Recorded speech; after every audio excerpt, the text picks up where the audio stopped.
Now, as I was getting ready to watch some SmackDown and some Rampage on Friday night and go live, I saw that Tony Khan's name was trending on Twitter.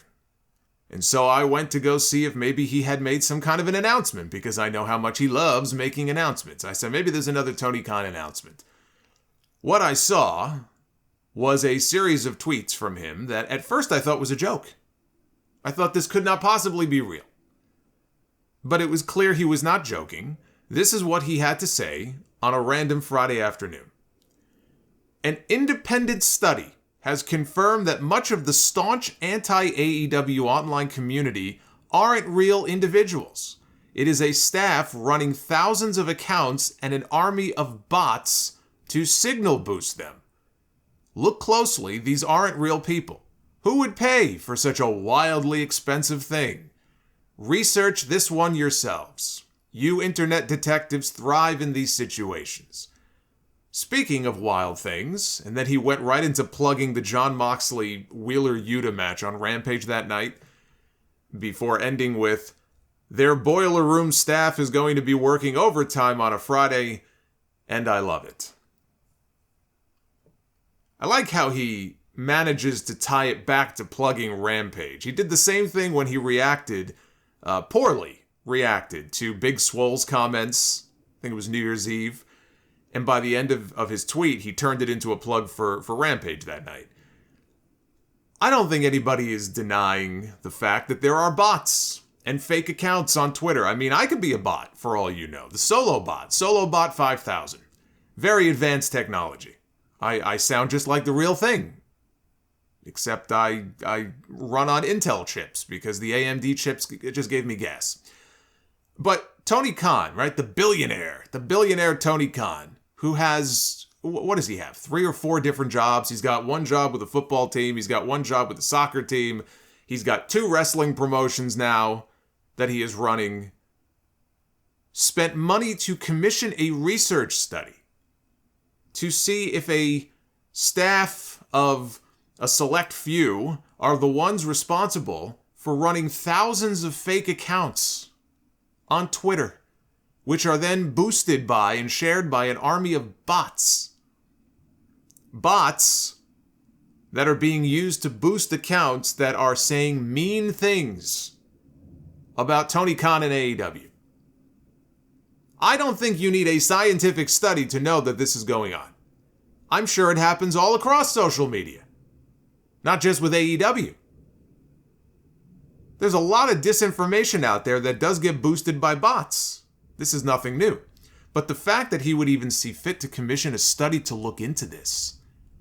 I mean, look, it's his money. He can do and he's got a lot of it, and he can do whatever he wants with it, but without any actual study to read or link to, because apparently it's not finished yet. You know, without any actual study to point to support what he's saying, his tweet came off very poorly, as you might imagine. And he was mocked all across social media for it. I saw even Becky Lynch got in on the fun. She was mocking Tony Khan.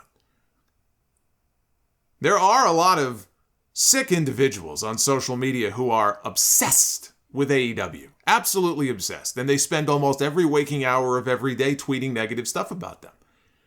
These people have no lives outside of harassing other people over something they happen to like. It's actually very sad. I feel sorry for these people.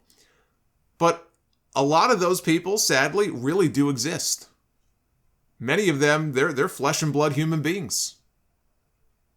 And then there are relatively normal people. Unfortunately, they seem to be in the minority. But there are relatively normal people who do have valid criticisms of AEW. Or they simply don't like AEW and they choose to be vocal about it. But they don't go around mocking and harassing other people about it. Those people are entitled to their opinions. Not everybody is going to like what AEW is offering, and that's okay. But the implication here is that I presume, without him actually saying WWE, the implication is that WWE is funding this operation to try to generate negative, phony comments about AEW. That's what he's implying when he says, oh, who would pay for such a wildly expensive thing? Look, I put nothing past WWE. Let us not forget Pizzagate. Have we forgotten? Let us not forget Pizzagate, with Chris Jericho and Nick Gage on Dynamite and them shopping the story around to different media outlets, trying to get them in trouble. WWE has been playing dirty for decades. Their hands are hardly clean. They'll get down to the pig pen. They won't think anything of it. They're used to it. They're used to the stench. But the need for him to stir up the hornet's nest like he did on Friday, it just came off like he is obsessed, as obsessed as these very real people are with shitting on AEW every week. He comes across like he's just obsessed with all the criticism, like he can't handle the criticism. That he would commission a study to somehow prove that the majority of accounts critiquing AEW must be fake and therefore they have no merit. It's like he's dismissing that there could be real people online, more than a few, who are legitimately criticizing his company. Nick Hausman of Wrestling Inc., he reached out to Tony Khan to clarify all of this, and Tony Khan added some more.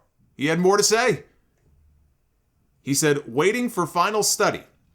But here's what my expert confirmed. Here's what his expert confirmed. It's people with real live accounts making posts and then using their bots to manipulate the social channel algorithm by backing them up with engagement from a made-up Twitter identity. Social media teams will often fight on this. Bots are great for numbers, and when they're gone, you'll see a dip in digital conversation impressions. Both those were either negative sentiment or not real anyway. For example, I tweet Mega only eats rotten bananas. Mega is the chief legal counsel, I believe is her title for AEW. And she works for the Jaguars too. I throw, say, 18 bots behind it, which takes about 5 minutes to do. Twitter security can't differentiate when done well, and neither can most social teams. The problem becomes every time people type Mega into the search bar because of a real account supported by bots, the first suggested result would be tweets about Mega eating rotten bananas. I'm oversimplifying, but that's the 5-cent version of what's happening. Oversimplifying? I don't know about that. It's a conspiracy, everybody. It is I'm dubbing it the conspiracy. Why does this make me think of Pepe Sylvia? That's what this makes me think of.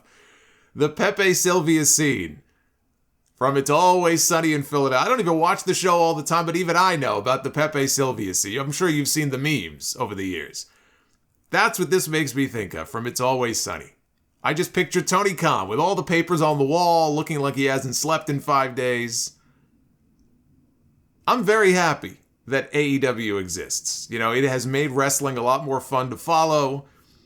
Competition is a great thing. A lot of times it's a nice palate cleanser from the shit that I'm spoon-fed by WWE. And the crossover with talent from different promotions that you don't get to see in WWE. It's great. I love it. But this is nuttier than a Snickers bar. Him coming out with this and not at least having some actual data yet to back this up for us to read, it just sounds like he might have that once his expert gives it to him, but all this did was stir people up into a feeding frenzy. And I don't know, maybe that was the point. Maybe that's what he wanted to do. Maybe he got what he wanted. I see the messages saying, can you imagine if Vince McMahon did the same thing? If he did something like this, my God, he would be tarred and feathered by everybody online. They'd be calling for him to be locked away in a mental institution. He would never go online and tweet out nonsense like this. He's above that. First of all, Vince McMahon is not above being petty. So let's put that shit to bed once and for all. No, he is not. He is not above being petty. I don't care how old he is. But the reason you'll never see Vince McMahon go on Twitter or Facebook or Instagram or TikTok and post some bullshit like this is because Vince McMahon is 76 years old. He's 76, and he probably thinks Twitter is stupid. The only reason he has an account is because his social media people told him he needed to set one up. Tony Khan was only born a few days after me. He's not even 40 years old yet. He's young enough to be part of the social media generation. He probably snoops around on social media more than you may think. So I'm not surprised that he's more active on there than Vince McMahon would be. Of course he is. The guy's in his 30s. Where else would he be? Where are all 20 and 30-year-olds? Social media. So why would Tony Khan be any different just because he's richer than most people?